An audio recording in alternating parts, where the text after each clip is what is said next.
Welcome to Detoxicity, a podcast that aims to reframe the narrative around masculinity by way of sharing experiences and stories. If you're looking for one of those alpha male podcasts that isn't centered around things like inclusivity and vulnerability, you are in the wrong place. Or maybe you're in the right place if you recognize that the Joe Rogans and the Red Pills of the world shouldn't be the norm. Anyway, I'm Mike Joseph. I host and produce this show, and I'm happy you're here. We are closing in on 5 years of this podcast, and I appreciate all the support I've received and would love to thank everyone who's been a guest now and in the future for allowing yourselves this space to share your story. If you'd like to know more about the guests, I suggest following them on social media. I usually mention where you can find them at the end of each episode. You can follow me on Instagram at DetoxPodGuy. You can request a free coaching consultation from me at mike-joseph.com. And you can support Detoxicity by spreading the word to friends, by liking and commenting on whatever platform you're using to listen, or by becoming a patron. Go to patreon.com/detoxicitypod and subscribe for as little as $3 a month, and you will get early access to episodes. I'll even send you a cool DetoxPod fridge magnet. Thank you for listening, and enjoy this latest episode.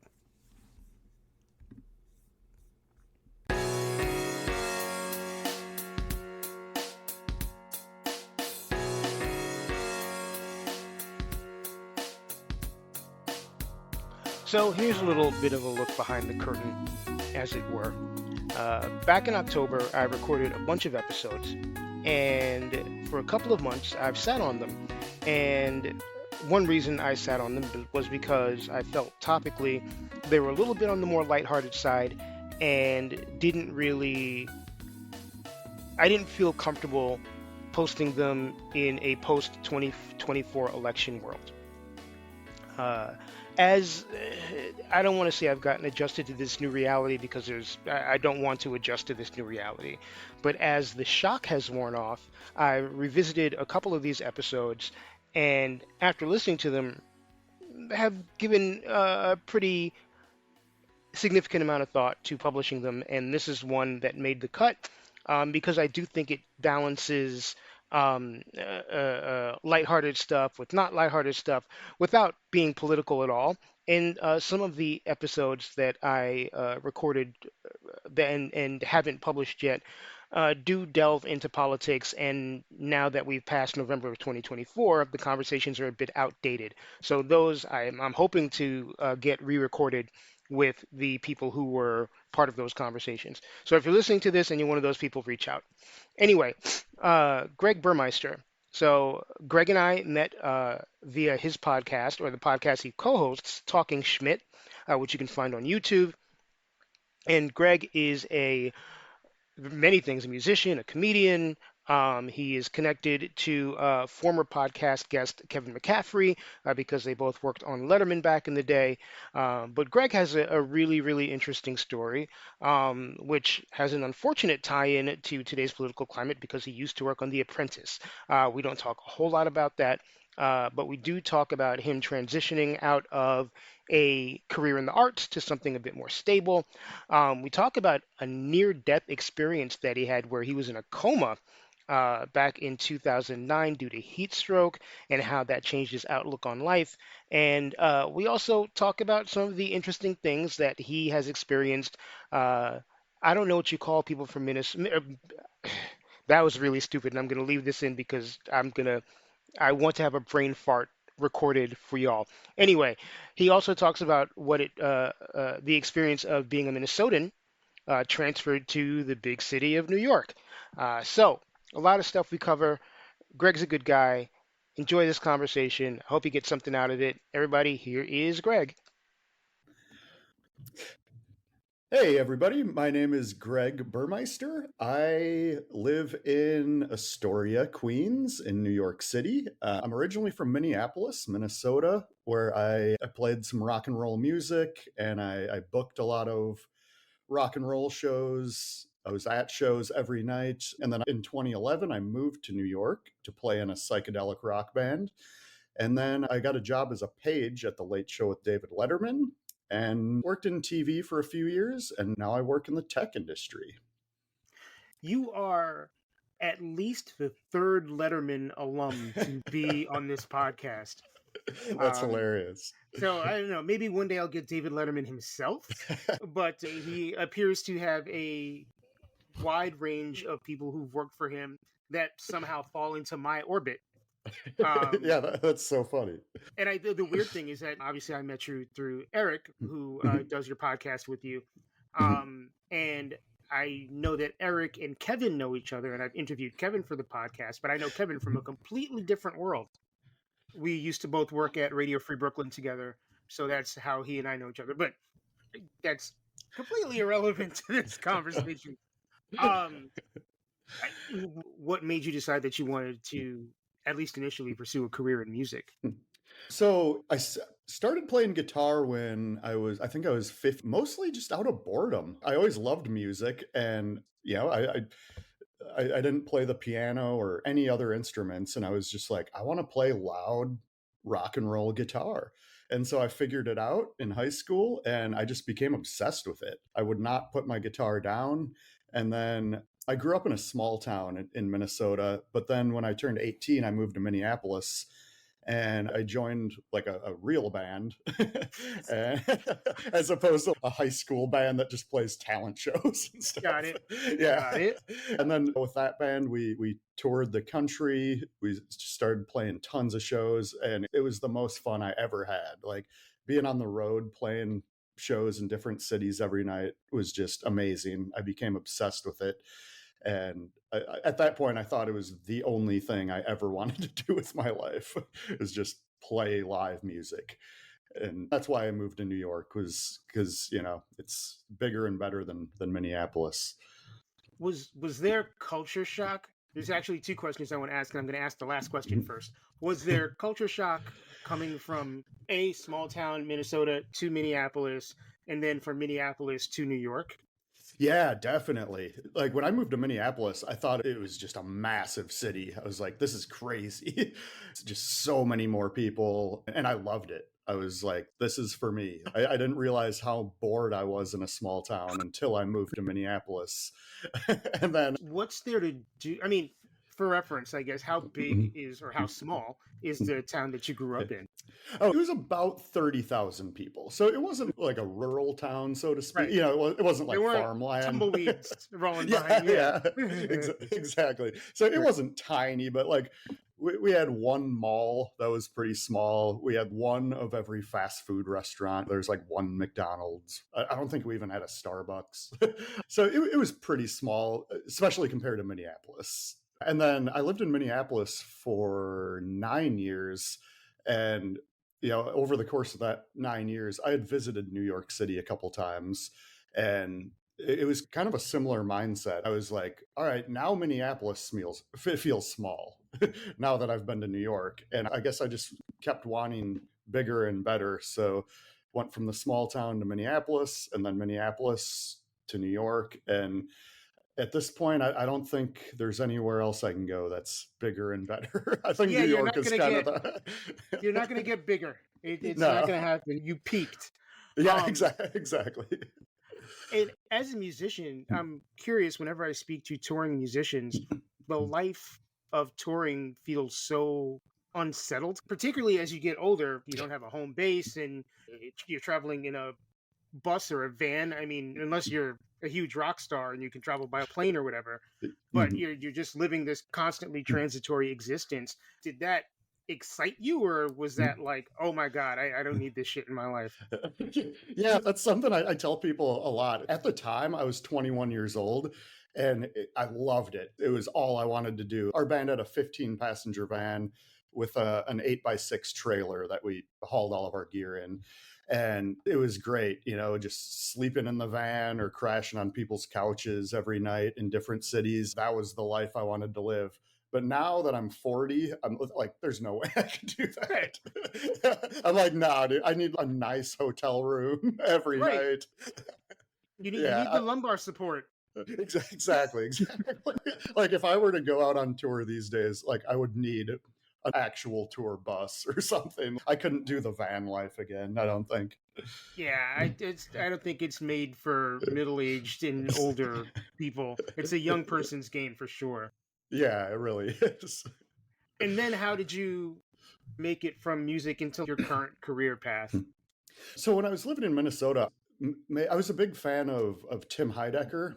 He's one of my all-time favorite comedians and actors. And I was obsessed with everything he did.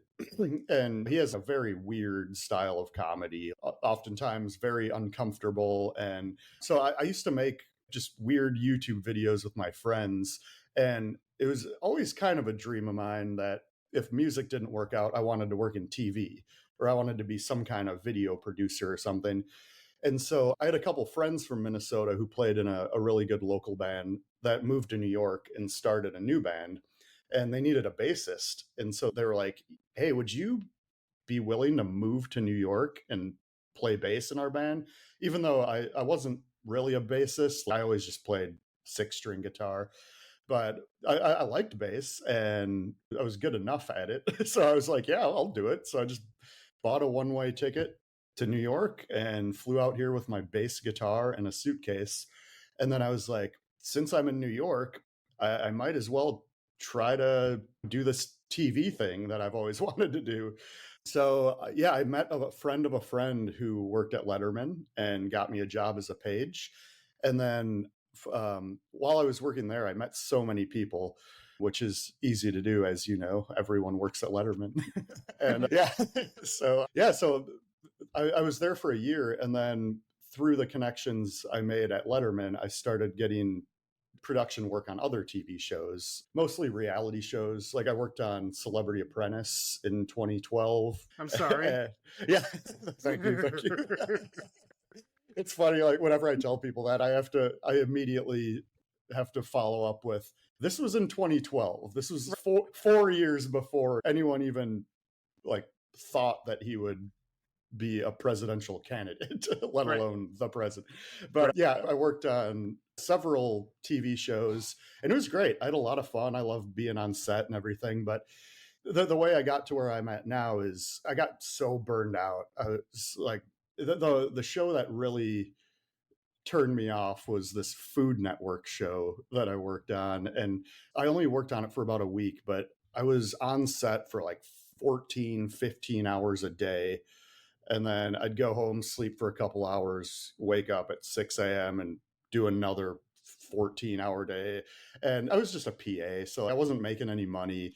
And I was just so burned out. I was like, I really just kind of want a 9 to 5 where I can sit on a computer all day. And I got a job at this startup tech company that it was an automated video editing app, Okay. which yeah, it was pretty interesting. A lot of real estate agents used it because when they were showing a house, they could take pictures and videos of different rooms in a house and just upload them to the app, and it would automatically make this nice little advertising video with transitions and effects and music and put together a nice little video package. And so I did that for a few years, and then Squarespace, which is like a billion-dollar tech company, Oh yeah. they acquired our small startup. And so I just kind of became a Squarespace employee. And that was in 2019. And that's where I'm at today. So music, TV, tech, just kind of, Covering all the bases. yeah, yeah.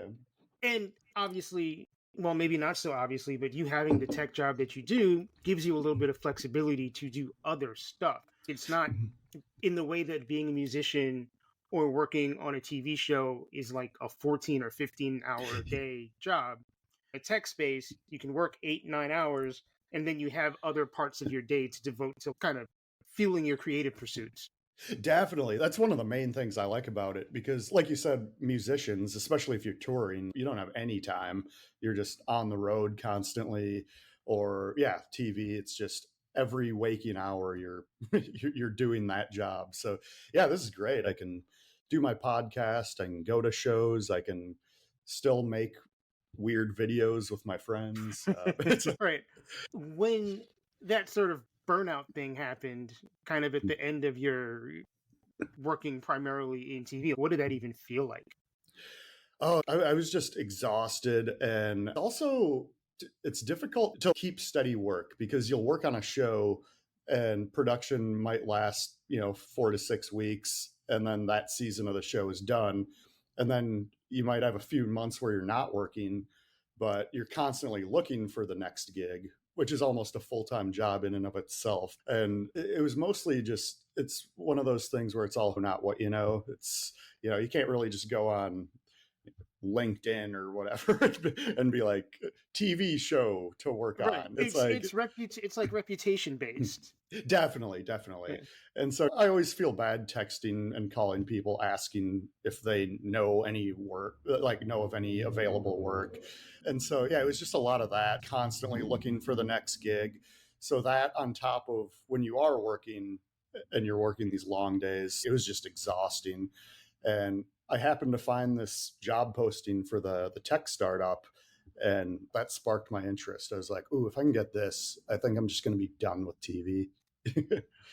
And probably nice to have a steady gig, but also probably nice to have health insurance and all that other stuff that comes with having a steady job. Yeah, definitely. Yeah, that's a huge thing. Like those production gigs where you're just working a few weeks or months at a time. There's no insurance with that.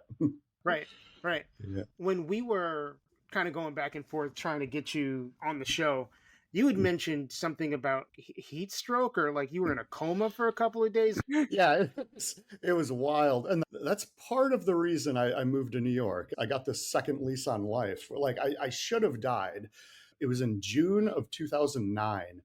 I was living in Minneapolis, and I was bartending at an outdoor wedding reception. It was just this gig that I did like once or twice a month on weekends, and it was like 100 degrees and really humid, and I was outside working all day, and I was drinking water all day, but the doctors said that that didn't do anything because I was sweating so much. I needed sodium, potassium, all the electrolytes. Like I Right. should have been drinking Gatorade and eating food, not just drinking water.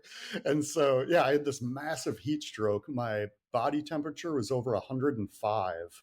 Jesus. Yeah, which, like a lot of people, if your body temperature gets over 105, you have brain damage. It's not good. And my buddy who I was working with drove me to the hospital because he said my face was just completely white, like very pale. And he said I looked awful. And he took me to the hospital. And right when we walked in the front door of the hospital, I collapsed and had a seizure.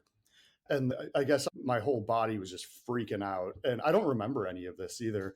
And they had to stab me in the chest with propofol, which is a heavy sedative to like calm my nervous system down. I mean, propofol is the thing that coincidentally, if we're talking about June 2009, killed Michael Jackson that same month. Yes, I'm glad you know that. I think it was the day I woke up from my coma is the same day Michael Jackson died from propofol. Holy shit. Yeah, I like to think that I took Michael Jackson's life. He died when I arose from the dead. Oh, God. Jeez. Yeah, so I was in a coma. Like after they shot me with the propofol, that they essentially put me in a medically induced coma, and that lasted 4 days. And they told my parents and my friends I might never wake up, and if I do, I'll probably have some pretty major brain damage because of what that heat stroke did to my brain. And somehow miraculously I popped out of it 4 days later, and it took a day or two for all the drugs and everything to wear off, but I was completely fine a few days later.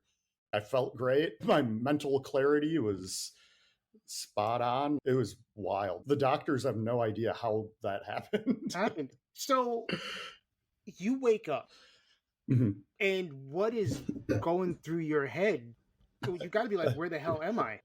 Yeah, I had no idea. The first thing I remember is there was a nurse just looking into my eyes to like make sure I was coherent, and she asked me if I knew what day it was, and I was still so out of it, you know, You've been like, like bitch, I've been in a coma. I don't know what fucking yeah, day it is. yeah, exactly. No, you tell me. Seriously. in in my drugged up state, I was like, I think that's a trick question because the last thing I remember was leaving that wedding, and that was on a Saturday. So it's either late Saturday night or it's Sunday morning. And she was like, it's Wednesday. Oh, weird. Wow. I, Yeah. And the entire coma felt like it was just a quick nap.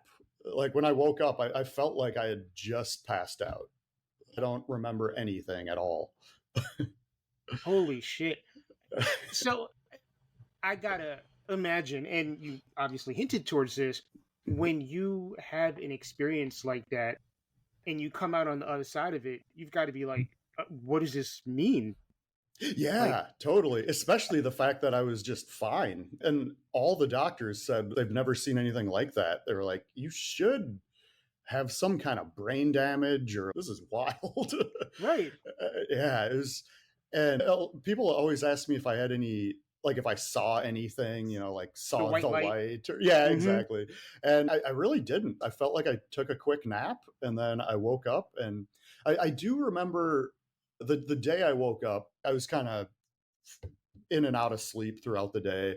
And I do remember having a dream where I was, and I think this is fairly common, I was like hovering over my hospital bed, almost like if I was on the ceiling looking down at myself in the hospital bed, which was pretty weird. But that was just kind of a dream after I had already You had woken up from the already coma. woken up from the coma.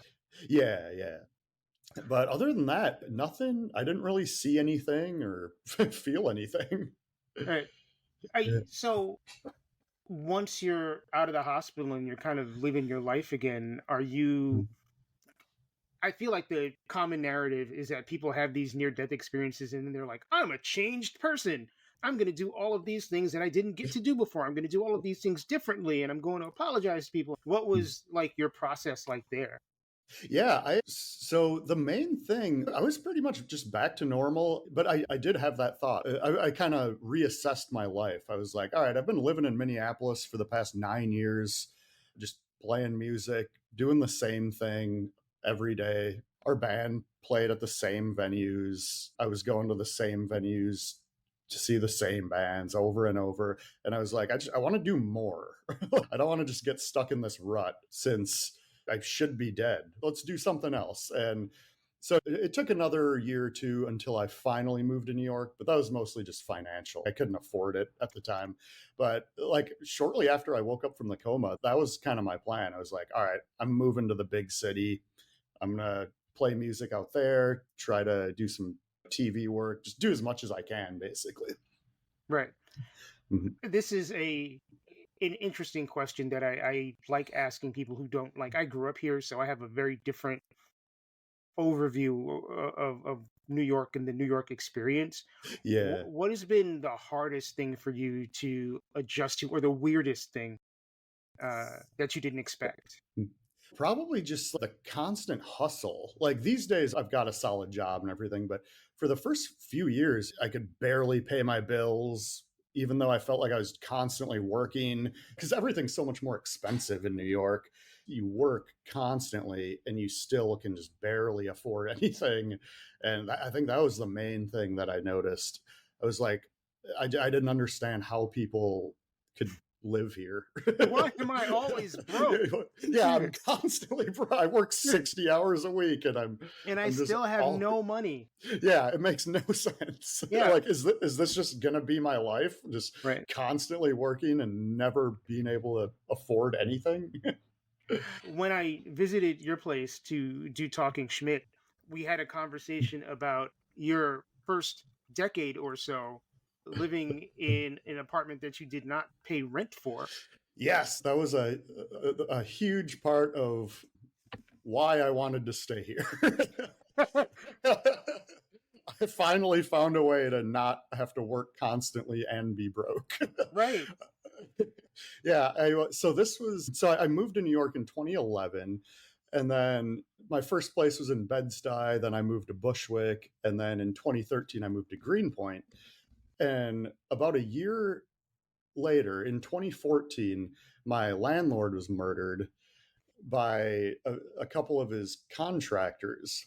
And my roommate and I were like, all right, there's something shady going on here. The guys who are working on our landlord's bill, he owns several buildings, or he owned before he was killed. And yeah, so we found out he was hiring people to work on his buildings and do construction, and then he wouldn't pay them. He would hire other contractors and pay them slightly less and then just not pay the other guys who had already done a bunch of work. And that's never a good idea. Yeah, that's a good way to make enemies. Exactly. So so one night in December, there was a big blizzard and very low visibility. So security cameras were all blurry and everything. They waited outside of his office. And when he walked outside, they grabbed him and threw him in the back of a van. And they were just trying to shake him down to get their money, but he was fighting back. And as they were pinning him down, they accidentally crushed his lungs. And they accidentally killed him. Ooh. But yeah, anyway, we looked into it. We found out this guy was obviously a really shady landlord.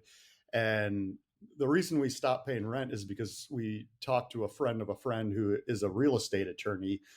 And he looked into our building. He was like, yeah, your building, it's not zoned as a residential building and it doesn't have a certificate of occupancy, which basically means you don't have to pay rent. Like a building can't legally charge tenants to live there if they don't have a certificate of occupancy on file with the Department of Buildings. Huh. And they couldn't evict us because we did sign a lease to move in. So since we had already moved in legally, we could stay there legally and they couldn't kick us out. So we just essentially squatted for a long time. And they threatened to take us to court. And we talked to our lawyer and he was like, yeah, tell them that's fine. If they want to take you to court, they'll lose. Right. And they know that. They were just trying to scare us. Sure. Yeah. So we were just like, all right, fine, let's go to court. And then they just never took any action because they figured out we knew what the deal was. Real estate, I'm assuming in general, but in New York City specifically, is such like a gambit. It's insane. But I think you might have just given some people listening, if they're in New York City, they might have gotten a couple of hacks to maybe figure out what's going on in their living situation. Yeah, and I've found that it's very specific to New York. Like you said, New York real estate, it's a different beast. Right. I doubt you could do this in a small town or like anywhere in the Midwest or something. But yeah, if you live in New York, just Google New York City Department of Buildings, and you can go to their website and just type in your apartment address and it has all of your building's information and you can see if your building has a C of O or not. Wow. I am 100% going to put that in my notes here. Yeah, check it out. And if it doesn't, go ahead and change your locks and stop paying rent. Damn. Yeah, well, my landlord doesn't have a key to my apartment anyway. Oh, so, perfect. Yeah. that works out. All right, there you go. And also, I probably wouldn't have done this in my current place. I love my landlord. He's just like this nice old guy who he only owns this one small building. And I wouldn't do that to him. But at my old place, it was this known slumlord who purposely, he was just a terrible person. So I didn't feel bad about screwing them over. Yeah, I wouldn't feel bad either. So I'm right there with you. So switching gears a little bit and kind of digging in a little bit more to the general topic of the podcast, I'm just curious, aside from having a near-death experience, what are some other things that over the course of your life have sort of made you think about your relationship to life, to health, to mental health, to masculinity, any of those things? It's a good question. Well, one thing, especially in regard to health, so my brother died last year, a little over a year ago, from a bunch of different things. He had this blood disorder called factor V Leiden, which is like a blood clotting disorder. Oh, wow. And so he would regularly get blood clots. He also had type 1 diabetes and a bunch of things, but he ultimately died from end-stage liver disease. And so when that happened, that was kind of another thing that I was like, wow, he was only 41. Jeez, so, I'm sorry. Yeah, thanks. But yeah, that just made me start to think, wow, like life really is short and I want to just start being as healthy as I possibly can.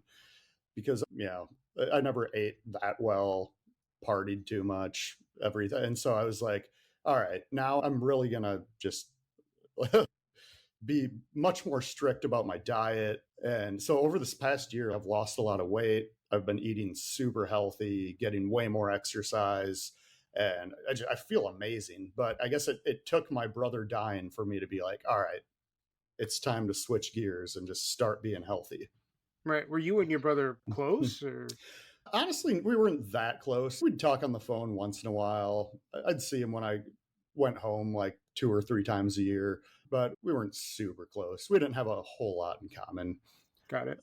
But yeah, he wasn't really into music or anything. He was a huge sports fanatic. He knew all the stats about every player for every sport. And I don't really follow sports. Like I'll watch some games here. I don't really pay attention to all the individual players and stats and everything. And I'm gonna go back to your that life change in a second, but Mhm. I'm curious, growing up in the Midwest, in Minnesota, as someone who wasn't a sports nut, did you ever get any pushback because of that? Yeah, a little bit. And it's like this is kind of sad to say, but a lot of times I would watch games just so I would have something to talk about because I'd be hanging out with my friends who just were talking about all the Vikings and Timberwolves games. Like, hey, did you see the game last night? And so if I just never watched any sports, then I'd just be like, nah, I have nothing to contribute to this conversation. Right. I, I don't know that that is incredibly uncommon. I feel Yeah, like just there are quite a few people, maybe not quite a few, but there are mhm. certainly some people who watch sports just so they don't feel left out, particularly guys. Who, Yeah, it's like yeah, if you watch the game and you stay on top of it, you have a lot more to talk about with your friends who are obsessed with sports. right. So, okay, flipping back, what specifically have you done in terms of diet and exercise to try to put yourself in a better health place? Yeah, so I about a year ago I started intermittent fasting, which has worked out really well. I only eat within about a 7 hour window each day. The general rule with intermittent fasting is you eat like 2 meals within an 8 hour window and then you fast for 16 hours. Okay. But the longer you fast, the more results you'll have. So I try to fast a little longer. Basically, I don't eat in the morning, and then my lunch break at work is usually between 1 and 2 p.m.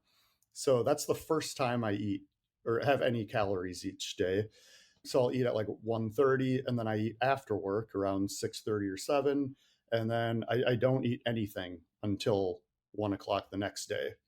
And so I've been doing that for a year. Also within that eating window from about 1 p.m. to 7 or 8 p.m., I only eat raw vegetables and lean protein and some fruit. So I'll have some salmon or grilled chicken. I eat a lot of just raw broccoli, cauliflower, asparagus, spinach. And I'm pretty strict about that, at least during the week. On the weekends, I'll go out to eat with some friends or I'll go to a steakhouse or get a double cheeseburger or something.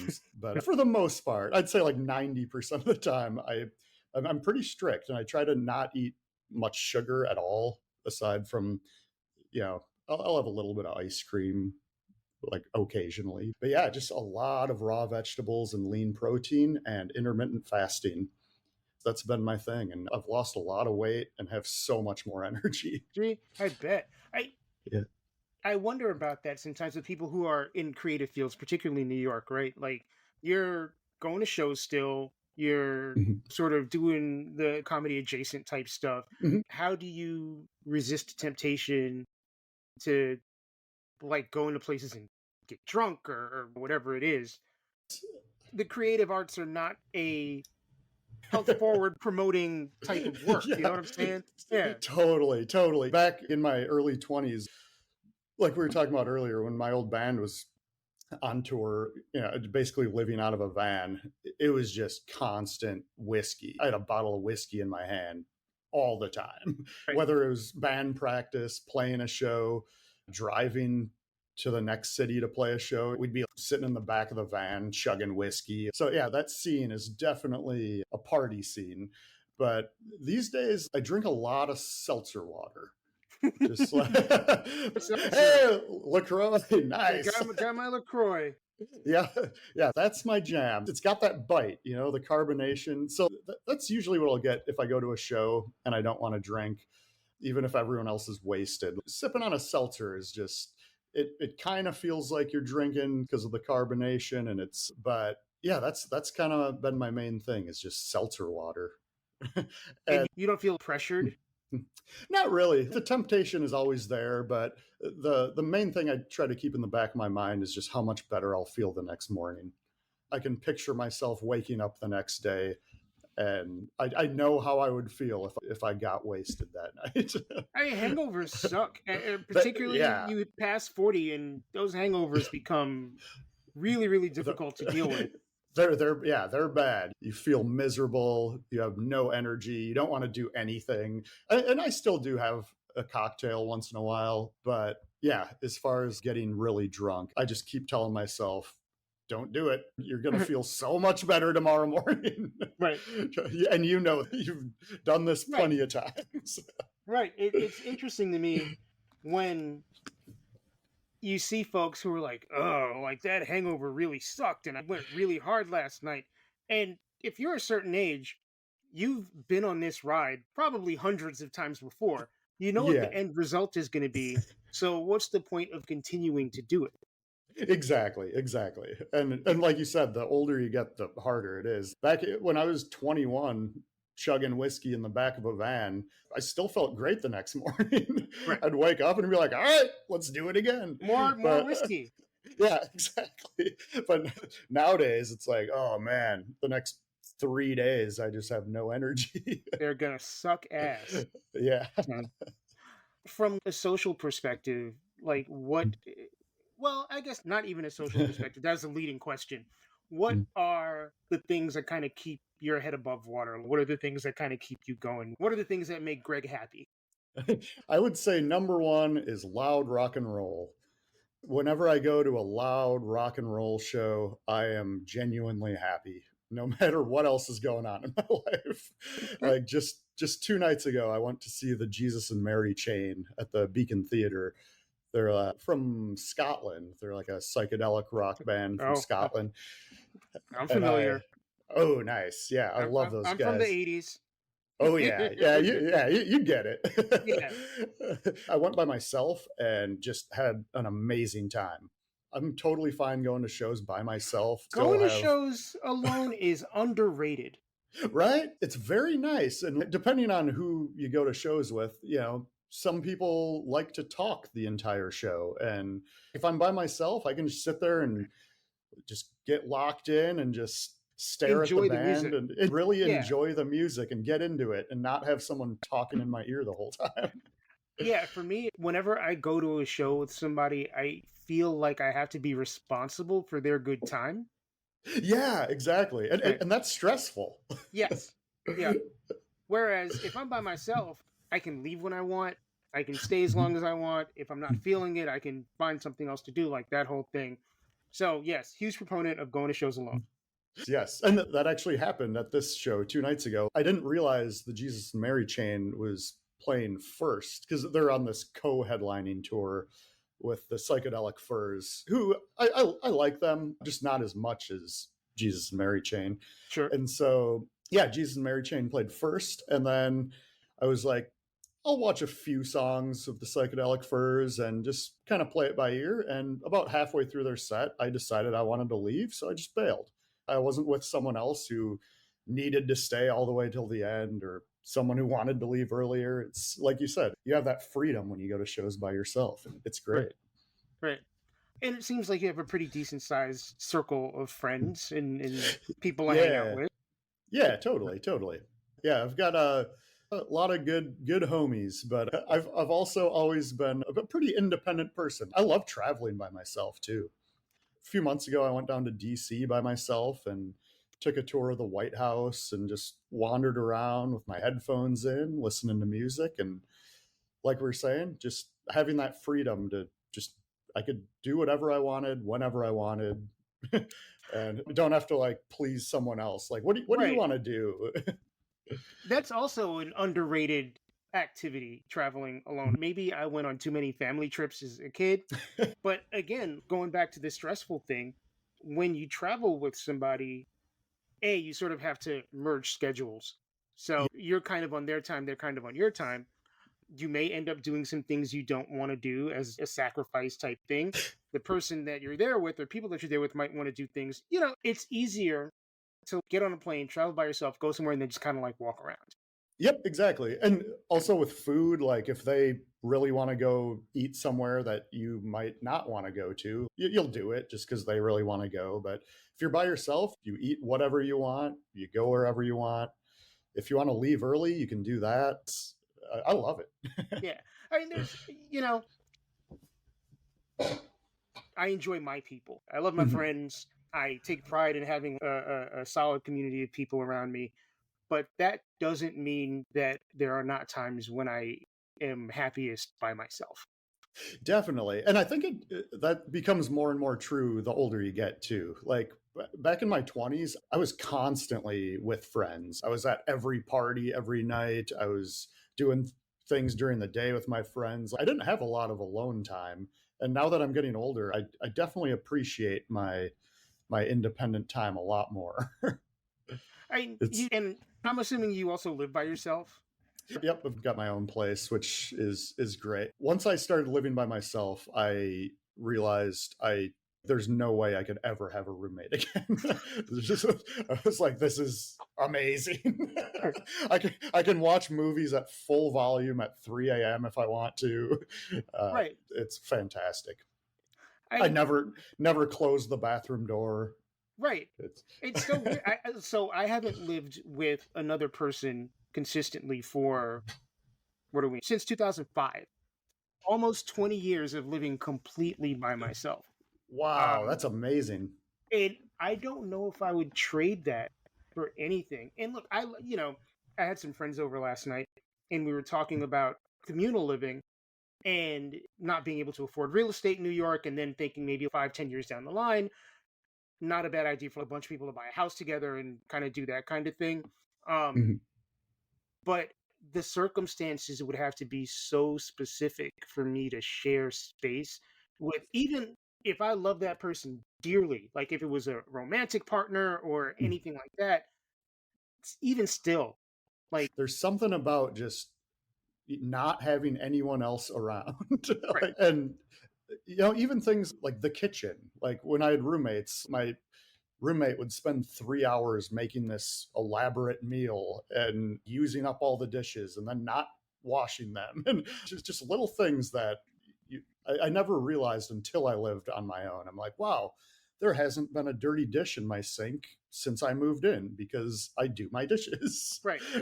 When I'm used to just constantly having a roommate's dirty dishes all over the place every day. It's so nice for the only person you have to blame about things when they fuck up is yourself. Yeah, exactly. It's like everything that happens in this apartment is on me. Right. It's my fault. And I'm happy to take that responsibility, because when you have to split it with people, it complicates things. It does. Either you end up cleaning up after someone else, or you just have a lot of awkward conversations about how they never clean anything or take out the trash, or you always buy the paper towels and they use all of them. Right. Things like that. Right. We talked about physical health. How do you take care of your mental health? Honestly, I think there's a balance between what we were just talking about, spending a lot of time with friends, but also being sure that I spend a lot of time on my own, just listening to music. Like music, I think helps my mental health a lot. I'm so obsessed with music. I could have the worst day, and if I just put some headphones on and take a long walk, listen to some good music, I will feel exponentially better. And so, yeah, I would say for me, mental health is, music and friends, just friends who will make me laugh. I love that. And now I'm going to turn the tables a little bit. And I usually wrap up the shows by having my guests ask me a question. Ooh, very nice. So, yeah, you can ask me a question. You can ask me multiple questions, whatever you want. The floor is yours, Greg. Amazing. So I think my main question for you, and I love that you've worked in the music industry for so long. I guess, what advice would you give a band these days, like a rock and roll band? Um, like, how do I phrase this question? What would be the most effective way to gain exposure for your band? Because I know when I was playing, no record labels would give us the time of day. They wouldn't listen to us. A lot of times it was tough to get booked on any shows, and we just felt like we kept running into dead ends. So yeah, as a music industry guy, what would your advice be for a band who's talented and writes amazing songs, but just can't get their music out there? I would say three things. One, manage expectations. Um, the temperature of music right now, like the way that people consume music, the tide of music is not really um in favor of rock bands right now. Yep, totally. And yeah, just a quick side note. I've noticed lately that all of the rock bands that I go see live are bands that I've been listening to for 20 years. Right. Like, there really aren't any new rock and roll bands that I think, I've found lately. yeah, I think musical tastes have changed. I think the pandemic even had something to do with it, where people were super isolated. You can't get together in a room and jam out on instruments anymore. True. Um, I think there are so many other ways.